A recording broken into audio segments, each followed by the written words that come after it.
why did you come over the first time to Thailand? And when was it? 2022 then? Yes. So I'm gonna try to be honest without being like rude. Rude to who? I don't want to hurt anybody's feelings. But when I first came to, my trip was already booked. I was only gonna come here for 3 weeks, 2 weeks, 3 weeks, and it was for a quick vacation.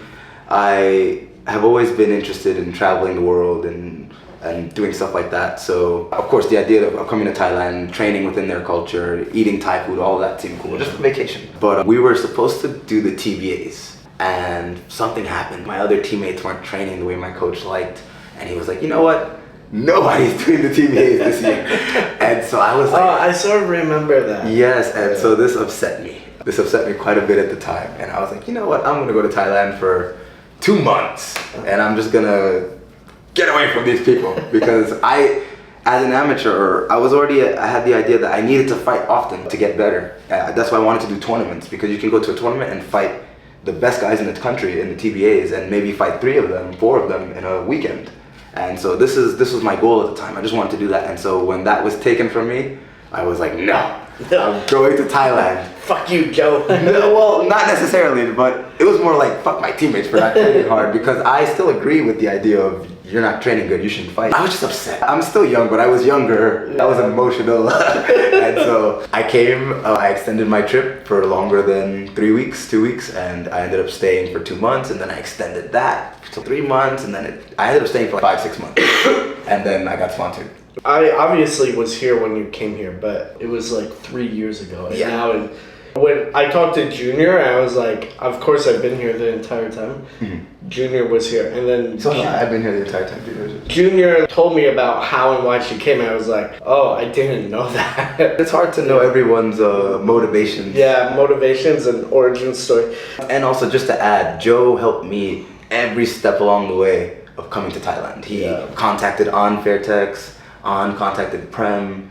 So the second I walked in front of Fairtex, I saw Prem walking out, and he was like, oh, are you such and such? And so everybody already knew what was going on. Even the opportunity to fight had already arisen before I even got here. Oh, really? So Joe helped me a lot. And then you fought at Fairtex Fight, correct? Did you fight anywhere else besides Fairtex? So when I first came, it was during COVID, actually. It was at the end of COVID, so the local stadiums were all closed. No Max Muay Thai, no JF. Not that I was ever particularly interested in doing, but I would have. It would have been a good experience for you. But so Fairtex Fight was available at the time, and so I did that.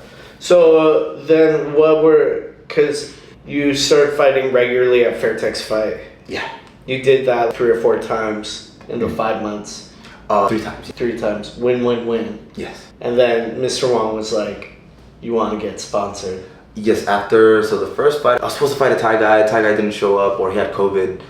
I had to fight like some kid from Uzbekistan. This fight wasn't very impressive to anyone, or at least not to me. And I don't think Mr. Wong was particularly impressed either. But it was my second fight. I fought like an Iranian guy, and I KO'd him with elbows.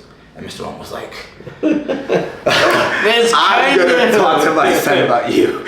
Kendu. I still remember actually how he spoke to me. He was like, you chose the right weapons at the right time. He was throwing punches, and so you countered with knees and then the elbows, and he was just very happy. And he's like, I'm gonna talk to my son about you. And then I think you might have at that point invited me to Primeburger, and you were like, Mr. Wong has been talking about you, something like this. And then I think they set it up so that third fight would be like, let's see how good he actually is. And then after that fight, Mr. Wong was like, you know what? I'll take you if you don't have a job in our future in the United States. I was like, all right, let's do it. I was straight out of school. And then you went home for like a month or 2 and came back, right? Yeah. What was that decision process like, and what was the offer? What did you think about it? So I had just finished school. I had just graduated from college when I came to Thailand. The process going back home, I would have at this point had to like start looking for jobs. Yeah. My school was really good in terms of connections that they had with companies and things. So even now I have a lot of opportunities, but I wasn't very daunted by that per se, but obviously it would have been a new life for me. I wouldn't say it was my dream to live the life I'm living now in terms of training in Thailand and fighting in Thailand, but I've always had a dream of living abroad. I grew up like watching Bizarre Foods, Andrew Zimmern's show. I always wanted to travel the world and eat all these weird foods and meet new people and learn different languages. So Mr. Wong kind of offered me what was a dream for me, but not necessarily in the way that I wanted it. Yeah. But I took it and it's changed. I've been able to live a dream. Not necessarily the dream I wanted, but I'm living a dream, and I've always wanted to fight, obviously, in Thailand, build my name. Right. That's a dream for anybody. Fairtex has helped my dreams come true a bit. And then, can you tell me about the structure of the sponsorship and what you think about it? Yes, so at the time, what was it? Fairtex provides me with free training. I think training is something like 15,000 baht a month. Free accommodation, I think that's about the same. Free food, so morning, afternoon, after training, I get food. Do you like the food? Actually, I do like the food. Maybe not every single day, but it's just Thai food. It'll be a range of different Thai foods, lots of curry. Some days it might be like lab, or they'll change it up. So maybe some soups or like fish or whatever. I have to split my purse with Fairtex, and so our deal was 35% to Fairtex and 65% to me. Oh, that's not bad. Yeah. I mean, still, people might not be happy with this, especially in the West. I think most gyms are something like 10% or something like that. But it's a good deal. The Thai do 50%. Yeah. I mean, if you think about you also are getting the management and connections from Fairtex. Yes. You know, I would argue that if you weren't here, you probably wouldn't be on One Lumpini. No, I don't think so. You wouldn't have gotten the bonus. I'd still be in Warriors. Fighting in the States, probably doing Warriors Cup or something. Yeah. So, like, real advantages to it. So, can you tell me a little bit more about your experience fighting at Fairtex Fight? I know you had the Taiwas tournament. That was like a major win for you, right? Yes. So, I had the first 3 fights on Fairtex Fight. These were sort of, I set these fights up. Like, I asked Mr. Wong to set these fights up. But once I came back as a sponsored fighter, now Fairtex just tells me when to fight, essentially, and I get it done. I train hard, they help me train, they set it up so that I have basically everything. I'm in a position to train as hard as I need to, and then you go and fight. So I want to say when I first did you like that better, or do you like setting up your own schedule? Would you say, where are you right now? So right now I'm Western, right? I'm from New York. I don't like to do things just to do them. I'm a believer in, I've always been the kind of person where if I'm going to do something, you tell me why I'm doing it. And why it makes sense that I'm doing it. That's not how training works out here. When you're a sponsored fighter, you do everything that everybody else is doing. What they do, you do. And so... No questions. Exactly. And so, do I like this? I can live with it. I can live with it. But in my heart of hearts, it's not exactly what I want to be doing all the time. I would like for my training to be geared towards me.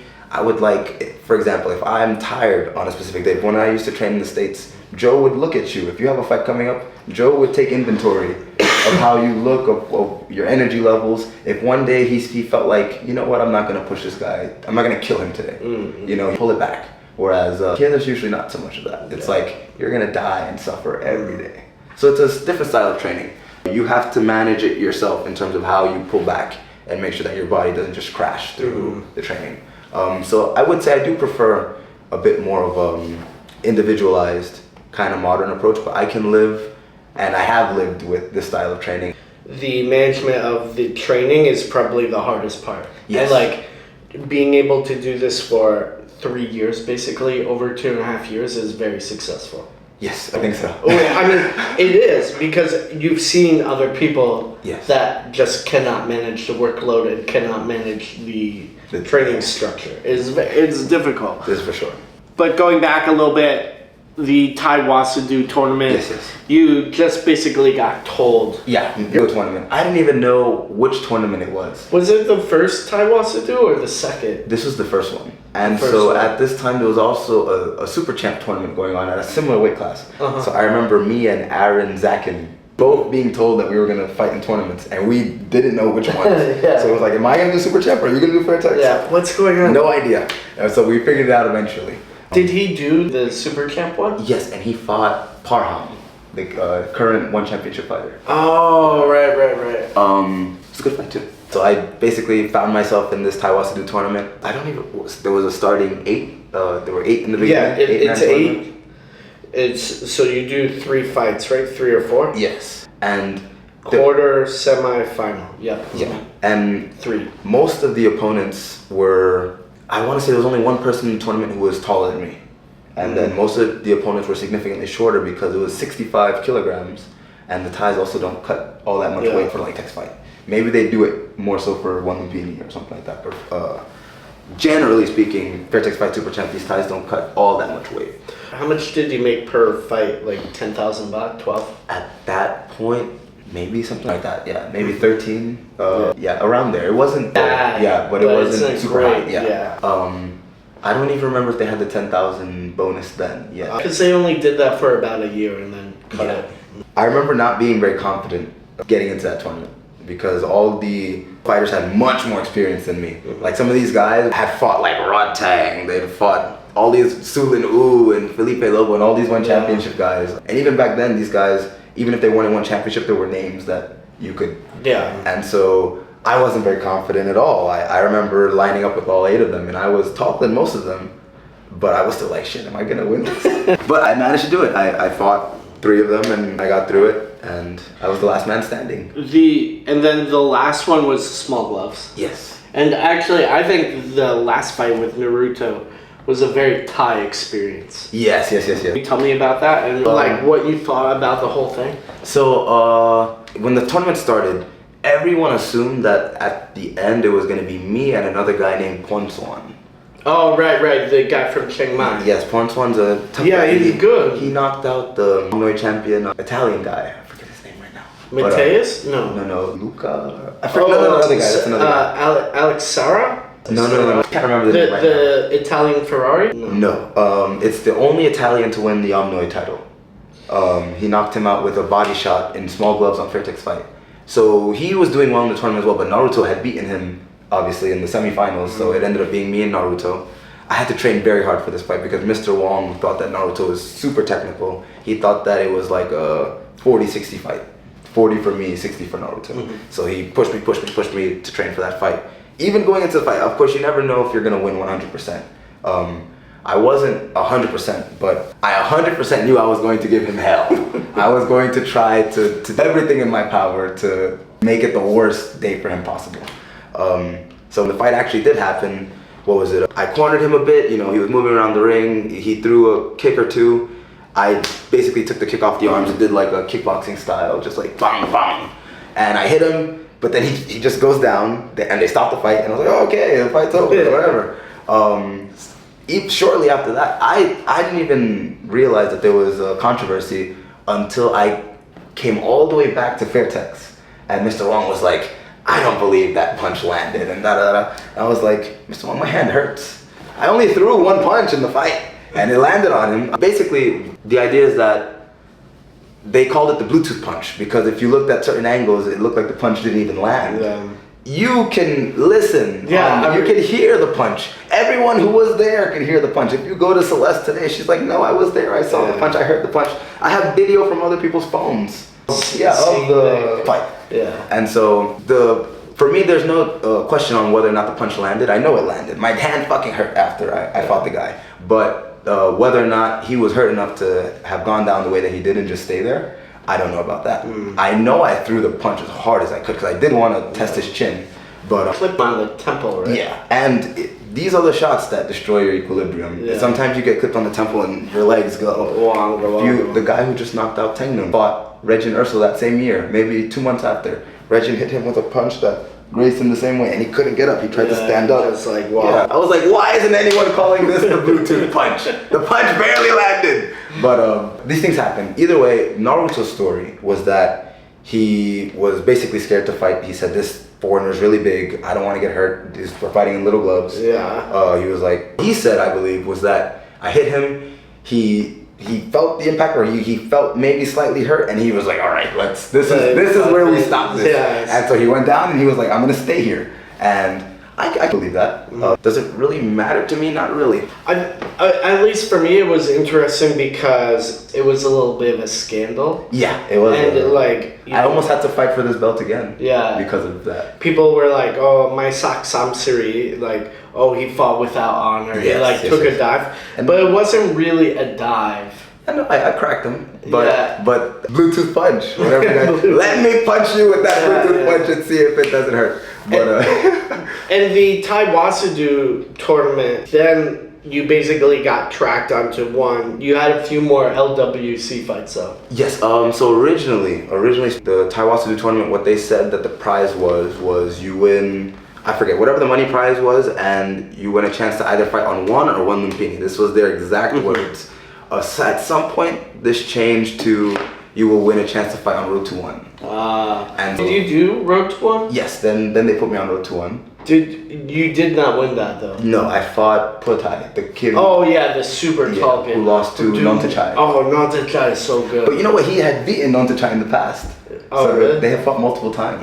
And so, but Muay Thai doesn't have the style for small gloves. No. I'm till this day annoyed because the first Road to One season, I did the second Road to One. I did the first Taiwas to do and the second Road to One. Mm-hmm. The first Road to One season I was here in Thailand for, and every fight was in little gloves. But when the second season came around, they insisted for whatever reason that we were gonna fight in big gloves until the finals.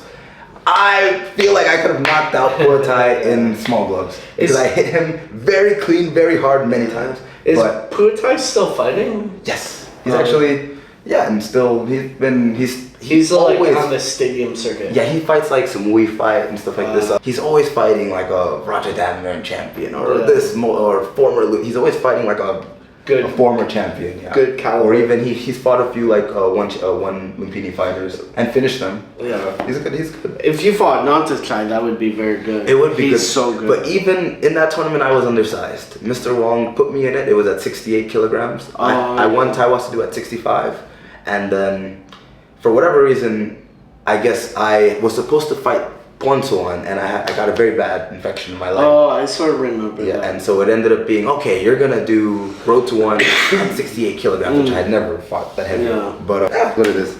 But Nontachai fights 150. I don't fight it this way. Then, so you do a couple more LWC fights. What did you think of those fights? How were they? LWC. I was thinking about this the other day, actually. You did 2 or 3, right? I did 3, I believe. LWC is a nice promotion. I did enjoy the opportunity to fight on there, but I can't quite remember really enjoying the process of I think I cornered one for you, right? Yes. The first one. This ended up being a 5-round fight. I was supposed to fight Sutin. Actually, I was originally supposed to fight Ongbak, and it switched to Sutin. Ongbak ended up matched with someone else in the main event, and then that fight got scrapped like last minute. And they pushed my fight to the main event, so we went from 3 rounds to 5 rounds. Oh, sure. And I mean, these things happen. Yeah. I would have beat Sutin in a 3-round fight, but unfortunately, this guy has so much experience in 5 rounds, and I have the same experience managing a 5-round fight, and so he was able to take that fight. Still, it was relatively close. Was that the one I cornered for you? Yes. Why did we lose, bro? You know what though? The other day, Crew Bird was like, "Do you want to fight Sutin again?" I was like, the opportunity came up, and maybe in little gloves. I was like, the last time was pretty close. He was like, no, not close. He was like, on Pakyok, you were 30-1 underdog. Oh, really? I was like, wow, that makes me feel really good. Oh, wow, that's... I was like, thanks for destroying my mood for today. But the fight was relatively close, regardless of what the odds were. But they knew that I was going to lose at that point by round 4 or 5, because I was just not blocking enough kicks, I guess. And now you've done 2 or 3 one Lumpini fights? 2. And so this next one will be 3. 3. Yeah. But you've done 3, 4 small glove fights? Taiwas to do for sure. And then 2 I think 3. Yeah. 3. What do you think about fighting in the small gloves? How has it changed your game, and what adjustments have you made? I don't know if I think it's allowed me to kind of, so when I first came to Thailand and I started fighting in Muay Thai here, I had to, not that I had to, but I sort of changed my style a bit. Before, I've always used footwork, I still use footwork, but before I want to say there was a bit more of a kickboxing and MMA influence. Switching and... I still switch, but I to be a bit more stationary. I started to kind of just walk towards people and walk them down. Before, my coach Joe always wanted us to use footwork, so a lot of the time I wouldn't necessarily be the aggressor until the time came for it. But once I kind of came to Fairtex, I was able to kind of just go forward and fight people the way I wanted to and use my footwork when it mattered. With the small gloves, I've sort of returned a bit more to kind of my amateur style, where I make sure to move my feet. I'm defensive. I'm a bit more defensively minded. I've always been a defensive kind of fighter, but I just feel like I've been able to return to sort of, a bit of the American sort of training style with one championship. So I don't really think too much about the small gloves, really. I just make sure I don't shell up like I would in big gloves, long guard. If I get hurt or I get hit, I move my feet. And then, what has your experience been like fighting at One Lumpini? One Lumpini, I think it's fun. I've enjoyed both experiences so far. To the hotel on Tuesday. What do you do on Wednesday? Oh, you have to do like interviews and all this stuff. And then you just cut your weight, and by Thursday you've weighed in, you're eating, and then you fight. And one basically chaperones you everywhere they need you to be. Mm-hmm. And I find it to be easy. I enjoy being there for fight week because I'm not training. If I was in Fairtex, they would make me train on fight week pretty hard. So just how it works out here. Experience. Mm-hmm. And then was it your last one? No, it wasn't your last one. In the first one, you got wobbled a little though. Yes. What was that sensation like? And can you talk me through that fight and sort of what happened? Okay, well, disclaimer, I've been knocked out, I've been wobbled, I've been dropped, many of these things have happened to me, so I'm not unfamiliar. It's not a stranger. Yeah. But on that occasion... That's like, for some people, I think they get more worried about it.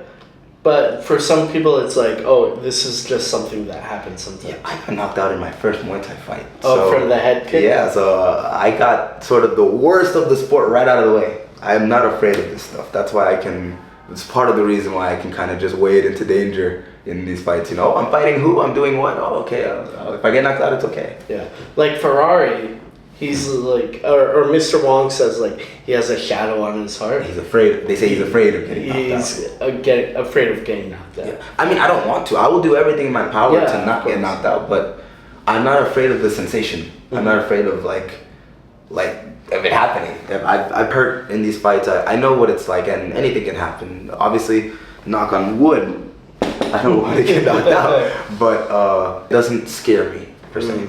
But in this particular fight, I tried to hit this guy with an up elbow. My other hand was down. He was a southpaw, and so he punched me, and the angle of the punch broke my nose. It hit me like this way, and it snapped my nose. And so I didn't even know at the time that when you get your nose broken that you end up rocked. I always thought. I assumed you get hit in the temple, you get hit in the chin, but I got smashed in my nose, and I was like, holy shit! I saw 5 the guy. And I just clinched him. I was like, okay, clinch him, hold on to him, until the ref breaks you up. Make the ref rip you apart. Yeah. And then I was able to catch him with an elbow, which was, these things kind of just happen. I feel like I like to kind of let fights just happen, and sometimes crazy things like that occur, and I like that. And then what was having the broken nose like? I feel like I'm not...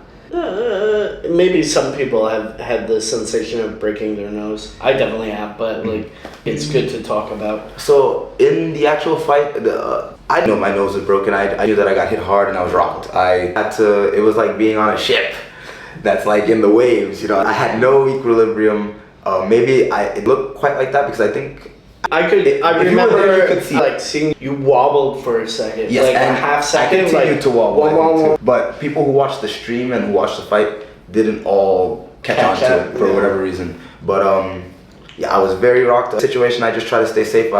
I moved my feet a bit. He tried to rush in, and so I essentially hugged him. Mm-hmm. I hug him and I hold him, and I make the referee pry us apart so I get every possible second to recover.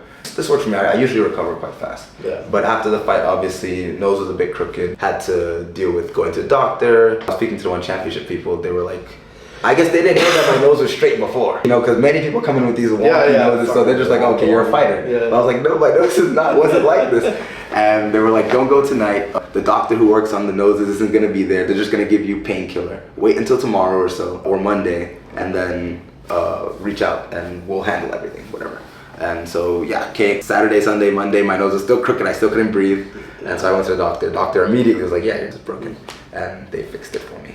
And then let's talk a little bit about the money stuff. And it wasn't fun, by the way, though. It wasn't exactly fun. Let's talk a little bit about the financial side of things. How do you feel about it? Are you making a living? Are you saving money? How is your finances at this point? So at this point, I haven't fought in quite a few months, and unfortunately spent money to go to New York, and then spent money in New York, which is one of the most expensive places to be spending money. So my finances aren't as great as I would like them to be at the moment, but it's nothing I haven't dealt with out here. Most of the things are provided for me, so I could honestly live with no money out here, and I would pretty much do just fine. But I might be a bit more irritable maybe, because I don't have access to maybe more things that I want. This doesn't really happen though, because what do you spend your money on? Food. Yeah. I have food. They give me food, but I don't always want to eat. That's normal. So it's actually gotten to a point where like sometimes I literally just crave like a sandwich, a burger, something pasta, something Western.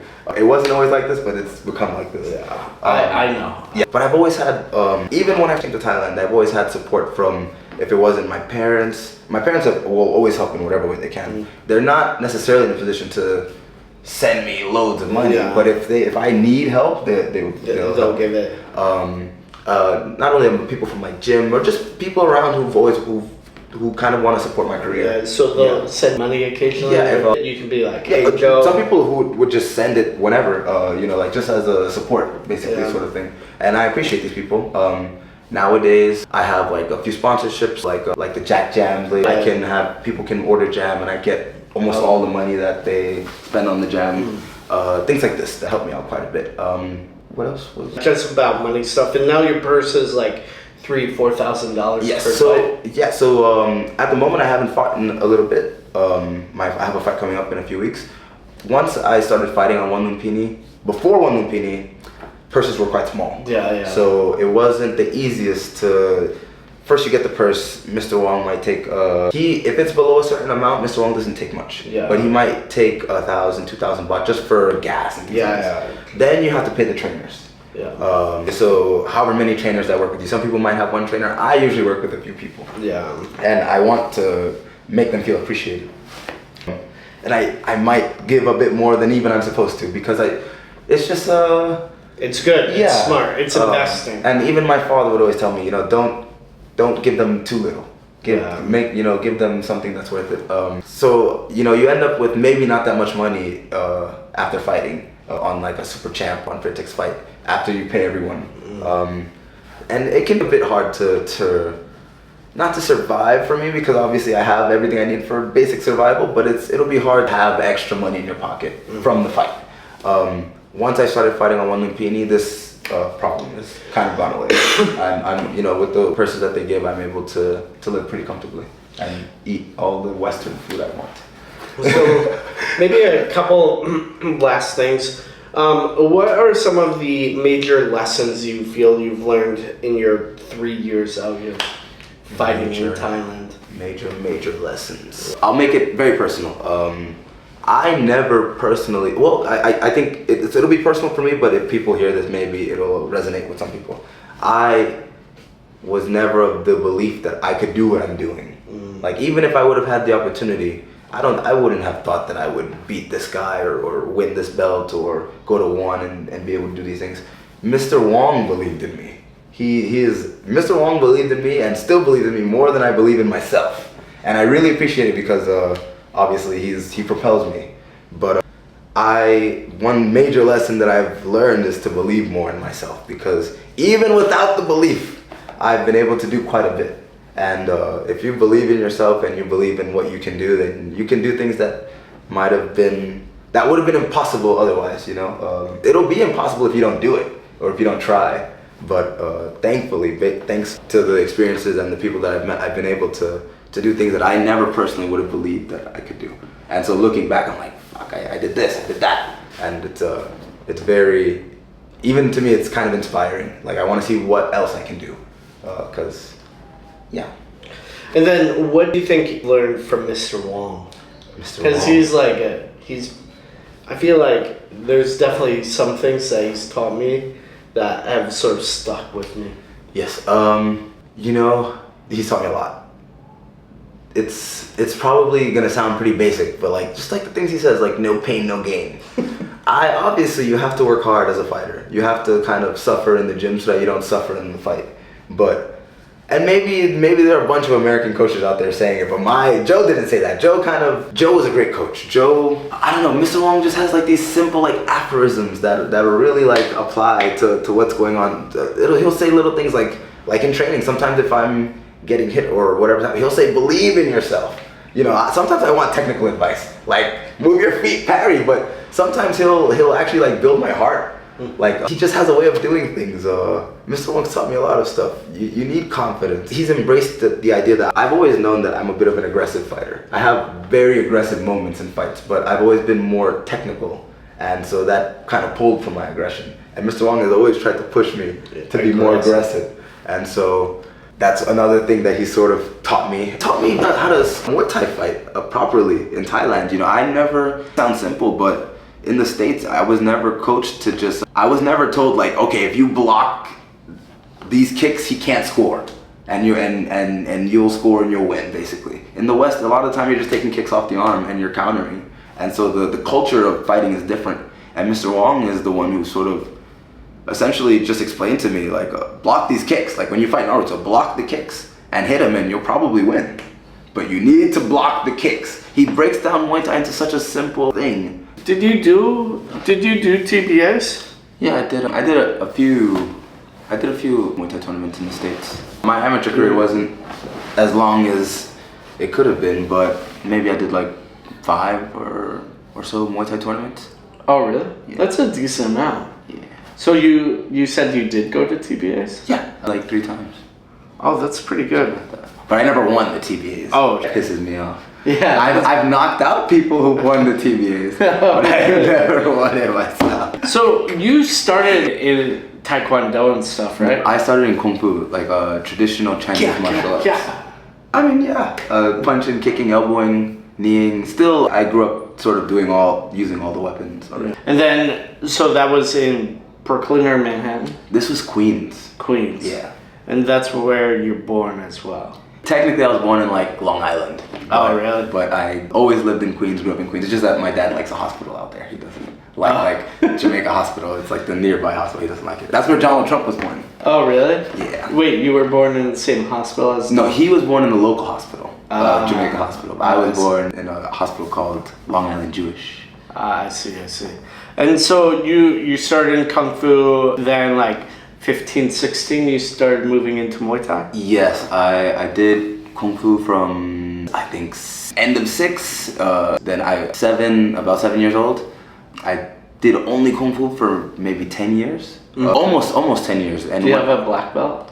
Yes, but traditionally there's no ranks in Kung Fu. The only reason we had ranks is because it was a way to motivate people in America. Around 15, I think, I started doing Muay Thai. Actually, around 12 might have been the first time that I was exposed to like some Muay Thai training. And then 15 is when I kind of got into it. And how did that get started? Did you move right into working with Joe Sampieri? So what happened was through Kung Fu, I had a connection with a guy who taught at Evolution Muay Thai.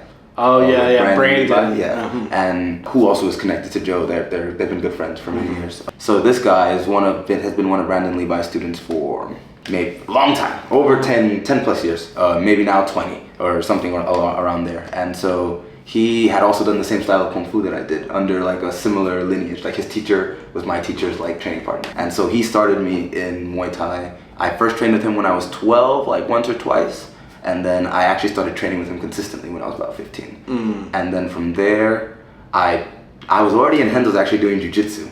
But I had never done Muay Thai. It was a weird situation where I had never even gone to the Muay Thai section of the gym because we had like a different entrance at the time. So I was training this guy named Carrie. I eventually went and tried out Muay Thai at Evolution Muay Thai. It was actually Brandon Levi who told me, Henso's has a great Muay Thai program. Really? I was like, I didn't think about it so much because I knew about Evolution Muay Thai. I didn't know about Henso Gracie Muay Thai, even though I was a member of Henso Gracie. I was there for jiu-jitsu. Yeah. I wanted to learn ground fighting because I'd always done striking since I was a kid. And so I tried out Henso's Muay Thai and I stayed there. And I started fighting and yeah.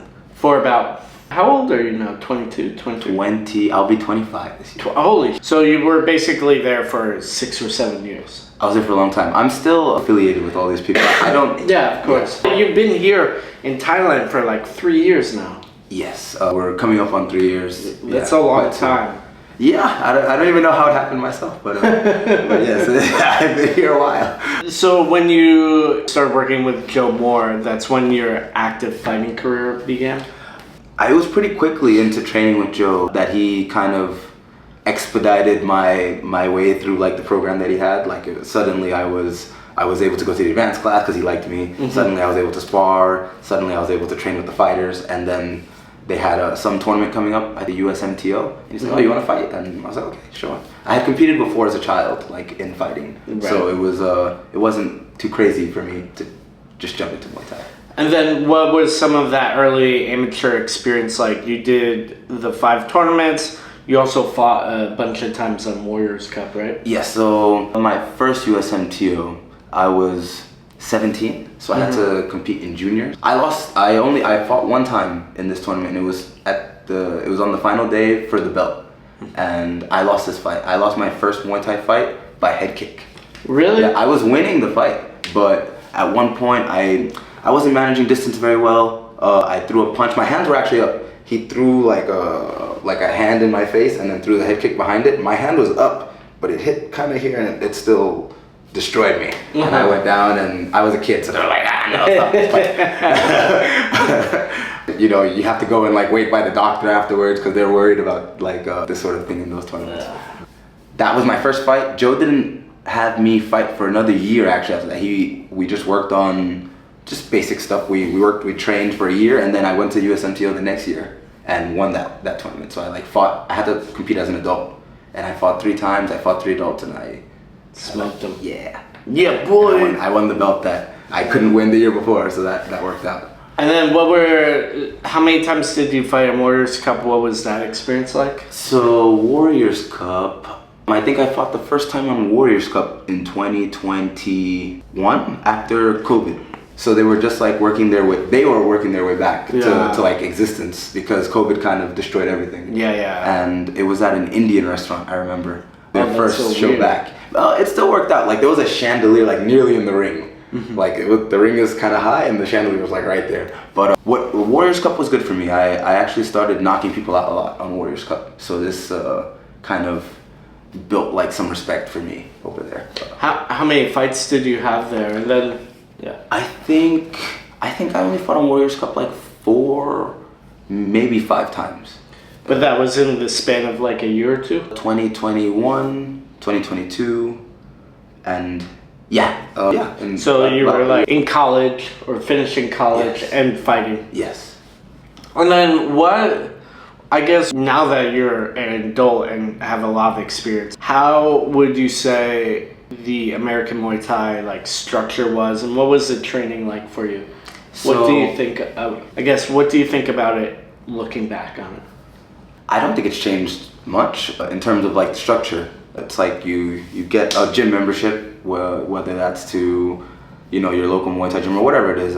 You pay for the month, you do your classes. So I don't know how every gym works, but maybe there's a beginner's class so that people can go and learn the very basic stuff, how to throw punches, how to throw kicks, knees, all that stuff. Then maybe an advanced class where they throw in like maybe more fancy combinations and things like this, or maybe things that you don't do or that they don't trust beginners to do. I feel like maybe there are gyms where you're allowed to just jump in and spar right away, but our gym wasn't like that. Joe needed people to know the basics first because he didn't want people jumping into sparring and just trying to kill people. Yeah, I feel like the learning, how can I explain it? I feel like you're taught you're handheld in sort of the American process more so than here in Thailand, where they kind of just, a trainer is in front of you, throw a kick, you know, they'll teach you the basics, but it's much more of you throw a few kicks, you train for a little bit, you ready to fight? Okay, let's go see if you're any good. And then maybe you learn based off your fighting experience and get better. But in America, they're much less likely to just throw you into a fight. You have to learn the basics. You have to be kind of good first. Maybe 3 things that you would tell not beginner, but intermediate to advanced fighters about Thailand and like making a career of it, or making a go of it. Okay, I'd like to start with beginners actually. I feel like you're going, especially in the United States, depending on your training and depending on your coaches, But I feel like it doesn't hurt to get a start in the States first. If you have a good gym, if you have good coaches, because the way that they train you and the way that you're sort of handheld happens in such a way that you won't quite get here. I feel like the culture in Thailand, a lot of the time, most of the time, Thais learn Muay Thai as children. And I feel like they're kind of just, okay, they're taught, they learn the very basic, and then they're kind of thrown into the ring. And after quite a few fights, they're experts. Whereas this doesn't quite work for an adult. Like if you're 25 plus, it might be hard for you to just adapt to the sport the way that these young Thai kids do. So I think it doesn't hurt to have good basics from the West first, and then you come here and learn the proper way, or you learn the Thai way. And if you want to fight, then you can push yourself towards that. But I think for people who come to Thailand, I mean, there are people who are very talented who will thrive anyway. But there's a certain kind of person who, when they come here, maybe the style of training and learning isn't best suited to them. And what about more advanced fighters? More advanced fighters, and like people that actually want to make a career of it, or have like some actual potential. One of the most important things is just to learn how the sport is scored out here. I feel like we have our own version of Muay Thai in the United States, at least. We, of course, we try to be traditional, like, okay, the kicks score a lot, whatever it is. But if you go to a American Muay Thai event, what you're seeing, first off, just listen to the gym names. It's a lot of MMA gyms. It's a lot of maybe boxing gyms. There's nothing wrong with this. And then you look at the styles aren't traditional Muay Thai. And also, nothing wrong with this. A lot of these people are gonna fight a few amateur fights and maybe switch to MMA or switch to another sport.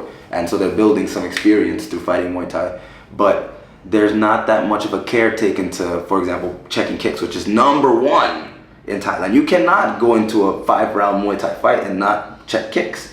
Unless you knock the guy out, you're going to lose. And I feel like, whereas the Thais take blocking kicks so seriously. I've even heard Thais assume that Westerners don't like blocking kicks, because it's so often that you see Westerners in training and in fights just take kicks off the arm. You will lose in Thailand if you take kicks off the arm.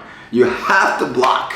I think this is so important, and people come and they just don't realize the difference in how a fight's being scored. So they throw all these punches and they check nothing. They just take all these kicks on the rib and they're like, why did I lose? Because you don't know how the game is being scored. You have to know the game that you're in and recognize that. Maybe if you fight on one championship, the scoring will be slightly different. Then more aggression is scored. You still shouldn't take too many kicks. You should still defend, but the scoring will be slightly different. But in traditional Muay Thai, it doesn't matter. Whatever fight you're in, whatever sport you're in, know the rules. And so that certainly goes for coming to Thailand and fighting Muay Thai. You have to know how they score and how the fights work, and what little things will lose you a fight. Getting your back taken, getting thrown, getting shin shoved, and you just try to run in and they're just making you look dumb, or getting your head pulled down. Things like this will lose you fights, and you just have to know them. It's hard to learn it all at once. You kind of have to learn through experience. But the more that you can learn before you're put in a position to actually have to score under that system, the better. And then wrapping things up, is there anything you wanted to talk about that we didn't? No, I think we've hit most of the things I want. Okay, cool. Thanks, Kendu. No problem.